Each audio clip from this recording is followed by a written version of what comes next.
असल बात ये नहीं कि कोरोना वायरस को हमारे जिस्म में दाखिल होने से कैसे रोका जाए, वो सब जानते हैं। असल बात तो ये है कि इस वायरस को हमारे दिमाग में दाखिल होने से कैसे रोका जाए।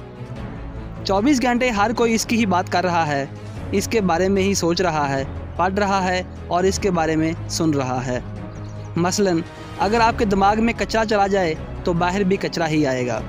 आखिर क्यों हम लोग अपने माइंड को इस वायरस से भर रहे हैं, जबकि हम सब जानते हैं कि अभी तक इसकी कोई वैक्सीन भी नहीं बनी। इसलिए हमारे पास एक चॉइस है कि आप अपने दिमाग में ऐसी इन्फॉर्मेशन डालें जो हमारे जहन को नई डायरेक्शन दें। इसलिए आप लोग कुछ बुक्स पढ़ सकते हैं और इसके साथ कुछ वीडियोस भी देख सकते हैं और इस तरह आप बहुत कुछ कर सकते हैं। अब चॉइस पूरी तरह से आपके हाथ में है कि आप आने वाले 20 दिनों तक क्या करेंगे, या फिर आप इस वायरस के बारे में ही सोचते रहेंगे। क्या इससे कुछ होगा? क्या इससे आप सूरत तब्दील हो जाएगी?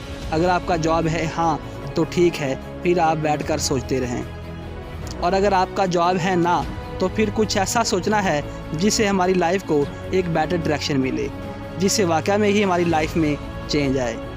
इंटरनेट और मोबाइल में आपके ऐसी बहुत सारी इन्फॉर्मेशन हैं जो कि क्रिएटिव, प्रोडक्टिव और कंस्ट्रक्टिव हैं, जो असल में आपकी लाइफ को एक नई डायरेक्शन दे सकती हैं। तो अब फैसला आपके हाथ में है कि आप क्या करोगे।